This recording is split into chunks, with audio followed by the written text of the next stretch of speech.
Bonjour,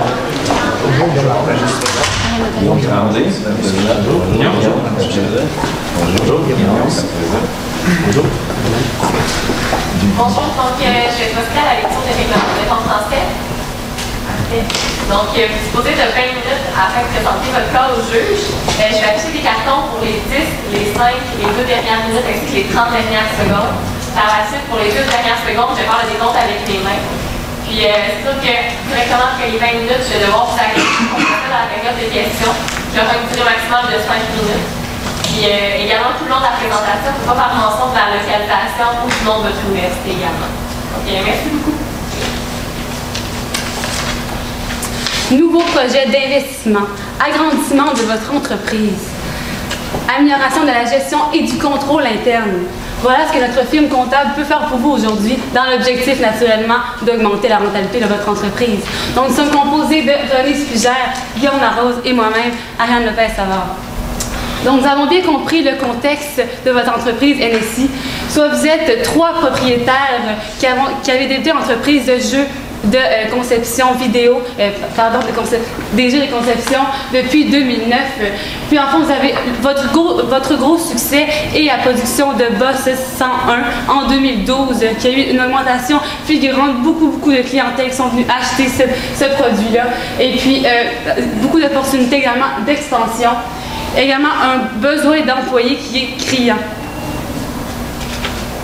Donc, le mandat que vous nous demandez aujourd'hui, c'est l'évaluation, la recommandation des suggestions pour l'expansion des NSI. Donc, plusieurs projets qui sont mis sur pied et que vous voulez commencer. Et également, suggérer un système de gestion, comme j'ai parlé, pour améliorer le contrôle interne de votre entreprise. Donc, il y a plusieurs points là, qui sont à discuter aujourd'hui. Premièrement, les forces de votre entreprise, le lancement de Boss 101, comme j'ai mentionné. Vous êtes 3 propriétaires très motivés, donc vous avez vraiment le goût de succès. Vous voulez augmenter la rentabilité et développer beaucoup de nouveaux projets. Et puis, il y a plusieurs lancements à chaque année qui sont développés. Au niveau des points à améliorer, le taux de rétention des employés qui sont très élevés. Donc, il y a beaucoup d'employés à chaque année c'est très difficile de garder vos employés. Et également, il y a peu d'informations qui sont fournies à l'interne, donc les employés ne sont même pas au courant de tout ce qui est les bonnies à l'interne. Et comme j'ai mentionné, il n'y a pas d'outils de contrôle, de gestion. Pour les opportunités, donc au niveau de l'impôt, il y a des crédits d'impôt pour vous qui sont disponibles pour vous aider. Également, le marché des jeux vidéo qui est en éternelle expansion, donc ça augmente à chaque année. La clientèle est présente et également la clientèle devient de plus en plus diversifiée. Donc, ce n'est pas seulement les adolescents comme dans le temps, c'est maintenant également les femmes avec la Wii. Il y a plusieurs clientèle disponible pour vous. Également, par exemple, au niveau du menace, c'est très difficile d'aller chercher du financement pour votre entreprise au niveau du capital de risque. Les marchés sont très changeants, donc les employés vont ailleurs et puis donc il y a peu d'employés également qui sont formés pour le domaine. Donc, les défis majeurs également qu'il faut parler, c'est du taux de croissance durable. Donc, pour bien comprendre, il faut absolument que vos actifs et votre vente évaluent au même mouvement. Donc, c'est bien important de comprendre qu'on va devoir prioriser un projet. Donc, c'est impossible pour vous d'augmenter comme ça la croissance à chaque année de 15 %. Vous comprendre que l'entreprise ne pourra pas suivre. Donc, vous allez bien comprendre que nous, à ce niveau-là, on a dû prioriser certains projets. Donc, par la suite, au niveau de la gestion des ressources humaines, on sait qu'on a beaucoup d'enjeux à ce niveau-là. C'est pas seulement pour votre firme, c'est aussi pour toute l'industrie des jeux vidéo dans son ensemble. Donc, c'est vraiment un enjeu sur lequel on va devoir se questionner dans les prochaines années. Présentement, notre salaire est à 10 % en dessous de la moyenne pour votre firme, ce qui fait en sorte que on a justement encore plus de misère que les concurrents à conserver nos employés. Il y a des options qui s'offrent à vous. Celle qu'on juge la plus adéquate, c'est celle des chasseurs de tête. Par contre, on n'ira pas utiliser les chasseurs de tête pour tous les employés. Les employés qui sont les plus clés devront être ciblés.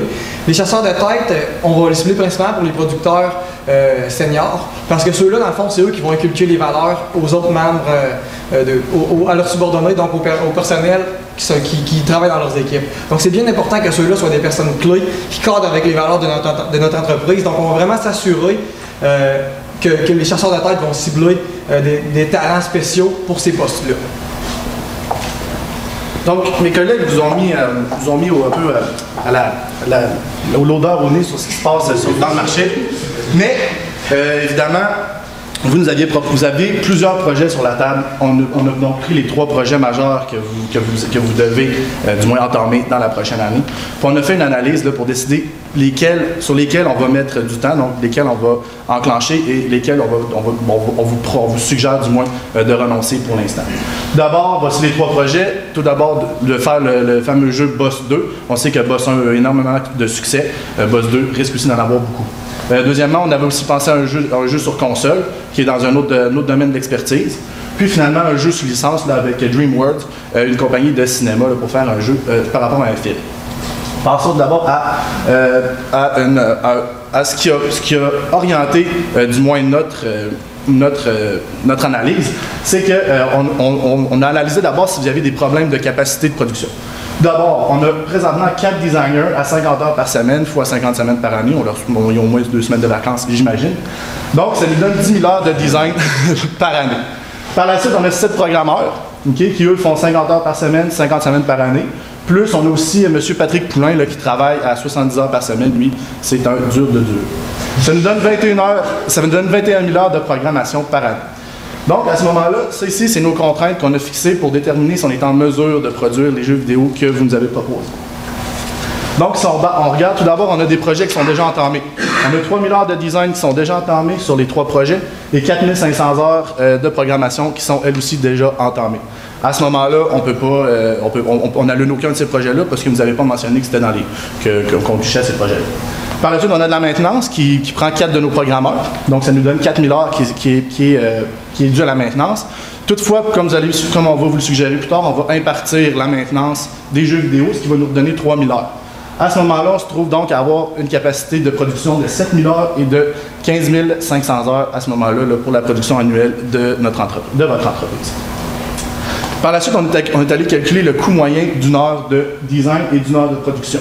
On a simplement fait le salaire moyen pondéré de chacun des employés parce qu'on sait qu'il y en a qui sont des cadres, d'autres qui sont des gens plus sur le terrain. On en est arrivé à 31 $ de l'heure pour ce qui est du design et 28 $ de l'heure pour ce qui est de la programmation. C'est là-dessus qu'on s'est basé pour déterminer la rentabilité de vos projets. Donc, tout d'abord, ensuite, on est allé voir si on pouvait faire tous les projets avec la capacité qu'on avait. Donc, on a reparti de notre 7 000 heures, de notre 15 500 heures. À ce moment-là, Boss 2 demandait 2 500 heures, 3 750. On parle de la moitié de Boss 1. Par la suite, le jeu sur console demandait 60 000 heures et 150 000 heures de programmation. Puis, on l'a barré parce qu'on va vous suggérer de le rejeter immédiatement, mais on va en revenir un peu plus tard. Finalement, DreamWorks, quant à lui, nous demande 2 000 heures et 4 000 heures de programmation à ce moment-là. Comme mentionné par la direction, on va engager les trois employés supplémentaires simplement pour s'assurer, parce qu'il risque d'avoir du chevauchement dans les... tu sais, là, ici, on a notre capacité, mais il risque d'avoir du chevauchement dans les dates. Donc, à certains moments, il va sûrement avoir des rushs. C'est pour ça qu'on vient chercher les 3 employés supplémentaires, parce que la direction nous a mentionné qu'avec ses connaissances à elle, elle devait aller chercher des employés supplémentaires. Par la suite, évidemment, on a aussi rajouté la prime de chasseur de tête qui va venir avec l'embauche de ces 3 employés-là. Projet numéro 1, Boss 2. D'abord, on a une diminution de 50% du temps de création. Pourquoi? Parce qu'on connaît déjà bien le système. Le jeu va être beaucoup plus rapide à créer. Par la suite, les revenus anticipés. On parle des revenus de 60%. On est allé vraiment au minimum. 60% des revenus du Boss 1. Pourquoi on est allé au minimum? Simplement parce que c'est un peu plus risqué. On parle de jeux vidéo, on ne sait jamais comment ça peut réagir. On aurait pu même descendre à 50%, mais comme vous allez voir, ça ne va rien changer. Par la suite, donc, on parle en 2013, en 2014. On a considéré qu'un jeu pouvait rarement durer plus que 2 ou 3 ans, mais du moins, notre analyse s'arrête à 2 ans. On aurait pu aller à 3, ça n'aurait sûrement rien changé, encore une fois, à l'analyse de rentabilité. Donc, on a des revenus anticipés de 8,4 millions de dollars. Maintenant, quels sont les coûts de notre projet? Comme je l'ai mentionné tantôt, on parle de 31 $ de l'heure par design, donc 2500 x 31, je vous laisse les restes des calculs. Par la suite, on a une perte de revenus qui est de 20 000 $. Pourquoi? Parce qu'on va devoir faire de la publicité sur notre jeu Boss 1. Donc 20 000 $ qu'on perd coût d'opportunité pour les 5 premiers mois, donc on rajoute un 100 000 à ce montant-là. Par la suite, donc notre coût total, on a nos heures de main-d'œuvre qu'on divise par 90%. Pourquoi? Parce qu'on nous a mentionné que la main-d'œuvre directe représentait 90% du coût total. Par la suite, on enlève évidemment le crédit d'impôt de catégorie 1 qui vous est attribué, comme on l'a mentionné un peu plus tôt. Par la suite, le 22 500, ça c'est la prime des chasseurs de tête. Étant donné qu'on va accepter le projet, on va devoir engager des nouvelles personnes, ça nous amène à devoir engager des frais de chasseurs de tête. Et par la suite, on ajoute le 100 000 de pertes pour un total de 256 840 $. Évidemment, ça semble très bas, mais c'est un projet qui est très rentable, évidemment. Compte tenu du marché, vos marges, c'est ce qui correspondait. Pourquoi on vous suggère donc, on vous suggère évidemment d'aller de l'avant avec Boss 2. Pourquoi de plus, en plus de la rentabilité certaine, Boss 1 a été un franc succès, comme on peut le voir. Et les clients connaissent déjà le jeu, aiment le jeu. Il a fait le top 25 sur le App Store, donc c'est quelque chose qui est, qu'il faut profiter de la synergie du fait que le jeu est connu présentement, puis on va utiliser ça pour aller chercher le reste. Par la suite, le projet numéro 2, c'est le jeu sur console. Immédiatement, on a fait une analyse très rapide. Et, écoutez, ça nous prendrait 60 000 $, c'est ce qui veut dire 22 employés au design. Présentement, on en a 4. Il faudra en engager 18. Par la suite, si on regarde la programmation, ça prend 150 000 $, 60 employés, présentement, on est 8. Ça doit être livré entre le 31 décembre et 2014, donc il faut engager 70 employés en un mois. Je vous souhaite bonne chance. C'est simplement ici que s'arrête notre analyse. C'est tout ce qui viendrait avec un accroissement là, de 70 employés. On vient tripler votre capacité présente. Donc, on refuse immédiatement le projet, du moins pour cette année. Puis, si on continue aussi avec d'autres choses qui nous fait... présentement, le succès, c'est les jeux qui sont sur le téléphone, c'est les jeux qui ont été sur l'Apple Store. On a peu de connaissances dans le domaine des jeux de console. Les gamers, on a mentionné que le jeu ressemblerait à Boss 1, mais sur console, mais les gamers... Eux veulent des jeux qui sont beaucoup plus complexes qu'un jeu sur téléphone. Et finalement, on a aussi une possibilité là, que Microsoft et Sony sortent une nouvelle console d'ici peu. Donc à ce moment-là, c'est beaucoup trop risqué. On vous a montré aussi les revenus qui étaient anticipés là, à ce moment-là, mais on n'analysera même pas plus loin que ça. Finalement, le projet 3 avec DreamWorks. Donc c'est un projet, un beau projet, c'est par rapport à un film. Donc les revenus, donc si on regarde les coûts immédiatement, 2 000 $ de design, 4 000 $ de production, pour un total de 185 000. Encore une fois, on vient déduire le crédit d'impôt. Puis on est à 136 437, là, le montant qu'il faudrait débourser pour la création du produit. Les revenus anticipés, donc on a mis 11 000 entrées, 90 % des chances qu'on ait 11 millions d'entrées, 10 % des chances qu'on ait 6 500 000 entrées. À ce moment-là, on a fait une moyenne pondérée du nombre d'entrées qui est possible d'avoir. Par la suite, on a soit une personne sur 5 ou entre une personne sur 5 et une personne sur 10 qui vont acheter le jeu. Donc, on voit ici, donc on a entre 2 millions d'achats et 1 million d'achats. Par la suite, pour ce qui est du montant qui va être à votre entreprise, on parle de 2,99 par achat. On a 30 % qui va aller à Apple, donc on multiplie par 70 %, puis on divise par 2 avec DreamWorks. Donc, à ce moment-là, on va faire 1 $ par jeu pour des revenus anticipés là, qui sont entre 1 et 2 millions de dollars à ce moment-là. Encore une fois, compte tenu qu'on a la capacité et qu'on a les connaissances, on pense qu'il est primordial pour vous d'aller de l'avant avec ce jeu-là. Pourquoi? Parce que, tout d'abord, excusez-moi, je vais juste parler du problème qu'Antoine a soulevé tout à l'heure concernant la qualité du projet. Le projet doit être livré en 7 mois. Antoine a dit que c'était beaucoup trop rapide. Par contre, si on regarde, ça prend 285 heures par mois. Si on divise le 2000 par 7. Ça prend 285 heures par mois. Ça représente 2 employés plus 1 parce qu'on se donne un bon gauge. Ça donne 3 employés qui sont à temps plein sur le projet. C'est pas trop, mais on en a en masse. Par la suite, pour ce qui est de la programmation, ça prend 571 heures par mois. On met 3 employés plus 1 encore une fois pour se laisser un petit lousse. Puis on a 4. on a tout ce qu'il faut pour arriver à temps pour notre projet. Donc, je crois qu'Antoine devrait quand même procéder. Bon, je pense que l'entreprise devrait procéder parce qu'elle a les capacités, du moins, d'arriver à ses fins avec une qualité qui représente bien l'entreprise. Finalement, pourquoi les ententes futures avec l'entreprise DreamWorks, les revenus minimaux sont très probables vu la notoriété de l'entreprise. Hein. On fait affaire avec une firme, puis finalement, il y a assurément là, des barrières à la création. Antoine avait mentionné que lui, il se sentait brimé parce qu'il n'y avait pas nécessairement de création dans le projet de DreamWorks. Toutefois, évidemment, il y a des barrières, mais entre le fait que c'est par rapport au film, il y a carte blanche concernant le jeu, donc on pense qu'il y a encore en masse d'espace de création pour lui. En conclusion, voilà, je vous laisse lire la conclusion. Je vais laisser mes collègues continuer. Donc, par la suite, le projet qu'on a regardé, c'est celui d'impartir la main-d'œuvre pour ce qui est de l'entretien de nos jeux vidéo. Le projet concerne l'entretien 1 an après la sortie du jeu vidéo, ce qui signifie que l'entretien pendant la première année demeurerait à l'interne. Donc c'est une bonne chose parce que la principale problématique qui nous vient suite à ça, c'est la qualité peut-être. Comme le nouvel entretien serait fait en Inde, il pourrait peut-être avoir des problèmes au niveau de la qualité.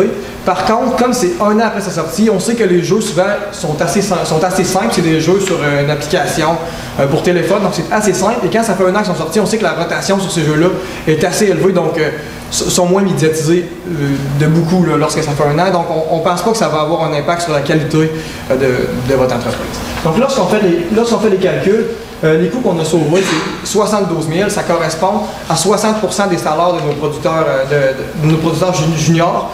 C'est 36 000 chacun, ce qui fait 72 000 pour les deux. Et ce qu'on va présentement avoir comme coût avec l'impartition, c'est 15 000 de frais initiaux plus 4 000 par mois fois 12 mois, ce qui nous donne un total de 63 000 $. Donc en bout de ligne, au niveau financier, on est rentable et ça permet de régler notre enjeu principal qui est d'avoir plus de main-d'œuvre à l'interne. Parce qu'en déchargeant un petit peu de travaux sur ces employés-là, on va réussir à avoir plus d'employés à l'interne pour réussir à travailler sur nos projets, leur donner des défis plus intéressants aussi pour les aider à rester dans l'entreprise. Par la suite, on a une possibilité d'acquérir Forever Play au niveau d'une alliance. On a regardé ça, c'est un projet qui a l'air bon dans le fond, sauf qu'on se rend compte que ça ne accorde pas nécessairement avec la stratégie de l'entreprise au moment où on est présentement. Parce qu'on a une très grande croissance présentement et on sait qu'il faut être capable de contrôler cette croissance-là. Et cette entreprise-là a un petit peu les mêmes problèmes. Elle a présentement des problèmes de liquidité, une très grande croissance, donc il faut vraiment être capable de venir, faudrait être capable de soutenir ses dettes à elle, ce qui nous amènerait des problèmes à nous aussi. En plus de ça, lorsqu'on analyse le prix demandé pour l'entreprise, on se rend compte que c'est trop élevé parce que les calculs ont été faits en estimant un bénéfice prévisionnel pour 2013 de 650 000. Lorsqu'on regarde les états financiers pour 2012 et pour 2011, on a des pertes respectives avant impôt de 11 000 et de 293 000 $. Donc, ça veut dire qu'en 2013, il faudra avoir avant impôt un bénéfice de 900 000, alors qu'on a eu des pertes les 2 dernières années qui sont quand même importantes. Donc, on pense que c'est très irréaliste de baser notre capitalisation du bénéfice sur ce montant-là. D'autant plus que nos ventes ont plus que doublé. Ils ont eu une croissance de 111% cette année pour l'entreprise Forever Play. Et la perte a à peine diminué de 190 000 $. Donc, on ne peut pas avoir une hausse de plus d'1 million. Donc, on recommande de ne pas acquérir l'entreprise de Forever Play. Par la suite, au niveau du financement, vous nous avez mentionné qu'il y a une possibilité de vendre des actions présentement à un grand joueur de l'industrie. On a analysé rapidement cette possibilité-là et on trouve qu'elle a l'air intéressante. Par contre, il faudrait l'évaluer davantage. Elle a l'air intéressante parce que le prix est de 30 millions qui vous est offert pour 100% des actions par la firme. Donc ça prend pour acquis, dans le fond, avec un bénéfice de 4,7 millions, qu'on a utilisé un taux de capitalisation implicite de 15% pour obtenir un montant de 30 millions pour la vente. Donc ça fait en sorte que 15% pour nous, par rapport au risque, surtout notre 4,7 millions est seulement ponctuel cette année. On n'a aucune idée s'il va se répéter dans le futur parce qu'on sait qu'on a eu un gros coup avec Boss 101 cette année. Est-ce que ça va se répéter? On n'est pas certain. Donc, compte tenu du risque, un taux de capitalisation de 15% nous semble pour nous très bon. Par contre, je ne vous suggère pas de donner le contrôle puisque vous êtes très intéressé dans l'entreprise. Donc, on vendrait moins de 50%. Donc, peut-être environ entre 25 et 50% selon vos besoins. Mais c'est certain qu'on aurait besoin d'un rapport d'évaluation plus détaillé pour avoir les chiffres précis et vraiment pouvoir donner notre opinion plus ferme sur ce sujet-là. Mais en général, ça semble être une bonne solution. Donc maintenant, vous allez demander plusieurs outils de gestion pour vous aider dans la gestion de votre entreprise et améliorer les contrôles internes. Donc, pour ce qui est, qu'est-ce que c'est maintenant un tableau de bord? Vous voulez comprendre comment commencer à l'installer. Donc, c'est bien important de comprendre qu'il y a 4 axes différents. Ça part de l'axe financier pour descendre à l'axe apprentissage-innovation. Donc, chaque axe, en fond, vous faites des objectifs pour chaque axe et en fond, également au niveau des taux pour vous aider à mieux contrôler et également à mieux évaluer vos personnels. Donc, on vous a étalé dans le fond des petits exemples pour vous aider à mieux monter votre tableau de bord, mais c'est sûr que c'est très général pour l'instant et il faudrait en rajouter au fur et à mesure que vous trouvez dans le fond que ces indicateurs-là fonctionnent bien. Donc, pour ce qui est d'apprentissage d'innovation, exemple, le nombre de formations. Vous savez que vos employés sont peu formés dans l'entreprise, vous avez besoin de nouveaux employés, donc augmenter le nombre de formations à l'interne pourrait venir vous aider. Également au niveau du processus interne, bon, c'est vraiment dans le développement, recherche et développement des jeux vidéo, de venir voir est-ce que les heures de développement pour un jeu vidéo diminuent à chaque année. Également pour les clients, le taux de conversion, donc tout ce qui est les applications qui sont additionnelles aux jeux que vous offrez, que les gens doivent payer. Parce que, exemple, si c'est gratuit, souvent on va aller chercher, les clients vont venir acheter des applications qui sont gratuites. Donc, est-ce que ça l'augmente? Également le taux de satisfaction des clients. Pour ce qui est de l'axe financier, augmentation des marges et l'augmentation de la rentabilité globale pour les objectifs que vous pouvez lire là. Pour ce qui est du contrôle interne, donc rapidement, ça serait d'engager un contrôleur, puisque présentement, vous n'avez aucun contrôleur. On vous suggère fortement d'engager un contrôleur. Si vous avez d'autres questions, dans le fond, c'est pas mal ce qui est inscrit là. Et puis, en fond, si on est disponible pour répondre à vos questions, si vous avez des questions, je vous remercie beaucoup. Merci.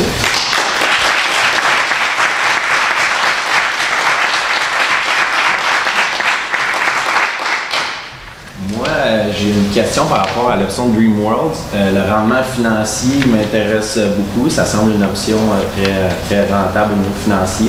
Par contre, j'ai deux inquiétudes. Premièrement, on se diversifie un peu dans un domaine qu'on connaît moins, qui est le cinéma, si on veut. Puis ma deuxième inquiétude, qui est la principale, c'est que on bâtit pas, on devient comme un sous-traitant, puis on bâtit pas vraiment la notoriété de la marque NSI. Ça ne nous permet pas de briller là, aux yeux du public dans un domaine que nous, on est familier. Évidemment, quand on achète un jeu vidéo avec notre téléphone, tout d'abord, la première affaire qui apparaît, c'est la marque de l'entreprise. Donc, NSI va apparaître dès que je vais cliquer sur le jeu DreamWorks. Donc, à ce moment-là, on ne pense pas qu'NSI va perdre à ce moment-là, mais va peut-être justement élargir son éventail de clients, que ce soit DreamWorks, c'est un extrêmement gros client, on peut aller chercher d'autres clients à ce moment-là, puis aller chercher, là, évidemment, une synergie avec tout ça. Pour ce qui est par la suite du cinéma, évidemment, le fait que c'est du cinéma, c'est simplement, ça influence seulement l'histoire du jeu, ou du moins la création du jeu. Mais pour ce qui est de monter des dessins, faire de la programmation, c'est vraiment dans notre domaine, c'est dans nos cordes, c'est sur un téléphone. Donc c'est pour ça qu'on ne voit pas vraiment de problème avec DreamWorks à ce moment-là. Moi, j'avais une petite question. Concernant l'impartition, vous avez dit que dans le fond, la deuxième année du logiciel, de toute façon, il y a moins de choses à faire parce qu'on a moins de ventes, etc. Y a-t-il une raison pourquoi vous avez utilisé dans votre option de Bose à peu près les mêmes revenus pour 2 années similaires si vous dites que les ventes diminuent la deuxième année? En fait, c'est pas vraiment que les ventes diminuent, mais le jeu a moins d'attention. C'est surtout ça, parce que souvent, c'est des jeux qui sont sortis depuis longtemps. Donc, l'entretien a été fait la première année. La plupart des problèmes arrivent la première année. Donc, le jeu, c'est un jeu qui est assez simple. Donc, il y a quand même de l'expertise en aide aussi. C'est pas un fournisseur. C'est sûr que, comme je l'ai mentionné, ça reste une limite. Donc, c'est sûr qu'il va falloir le vérifier. Il va falloir faire certains suivis là-dessus. Mais par contre, une limite ne nous empêche pas d'aller de l'avant vers ça. C'est certain que il reste qu'il peut y avoir certains problèmes dans la deuxième année aussi. C'est pour ça que je l'ai mentionné comme étant une limite, mais c'est certain que, en général, ça reste une option. Ça reste moins problématique la deuxième année que la première année. Dans vos analyses, vous avez fait une moyenne des heures travaillées, c'est comme ça que vous avez déterminé votre capacité, c'est ça? Exact. Donc, dans la planification même de l'année qui s'en vient, on tient en ligne de compte que tous nos employés travaillent du temps supplémentaire à la base même de notre planification. Votre entreprise, du moins, les employés travaillent tous 50 heures en moyenne. Donc, à ce moment-là, nous, on a considéré que c'était déjà ancré dans les valeurs de l'entreprise, que les employés aimaient déjà à la base travailler 50 heures par semaine. C'est sûr qu'à ce moment-là, nous autres, on a tenu ça parce que c'était ce qui vous tenait à cœur. Mais évidemment, c'est sûr que s'il fallait tomber à 40 heures parce que les employés perdaient de la motivation, etc., il faudrait rajouter des employés, évidemment. Il n'y aurait pas de problème par rapport à ça. Okay. Puis une dernière question. Vous avez effleuré à la fin l'idée du financement. Moi, on est assez heureux, nous, l'équipe de direction, que DA évalue l'entreprise à peu près 30 millions, ce qui est excellent pour une entreprise qui a 50 000 d'actifs et 2 ans de... Mais quand vous dites de considérer l'option, c'est-tu une offre qui se répétera jamais, 30 millions, on devrait sauter là-dessus puis s'acheter un bateau en Floride ou on devrait peut-être vendre une partie des actions pour financer d'autres projets? Puis... Moi, ce que je vous suggère, justement, comme on l'a mentionné, c'est vraiment, selon moi, ça ne veut pas dire que l'offre ne se répétera jamais parce que vous êtes une entreprise qui est présentement assez instable. On sait que le succès a été momentané pour une application en particulier. Ce succès-là peut se répéter, puis ça se pourrait que ça explose encore plus. Par contre, c'est très incertain présentement. Donc, c'est sûr que, comme vous dites, si vous êtes à l'aise avec ça en tant que propriétaire, vous avez une très très bonne offre sur la table par rapport au taux de capitalisation qu'ils ont utilisé par rapport à votre bénéfice, surtout avec l'incertitude qui est là. Là, par contre, ça rentre un peu dans vos intérêts à vous. Est-ce que vous êtes prêt à prendre cet argent-là ou est-ce que vous espérez risquer davantage? C'est pour ça que je dis qu'il faudrait étudier davantage la proposition, mais elle est très bonne sur le fond. Excellent, merci. Vous allez en fleurir dessus. Mais selon vos calculs de Beauce 2, vous avez quand même calculé une rentabilité très élevée pour Beauce 2 qui est l'année suivante.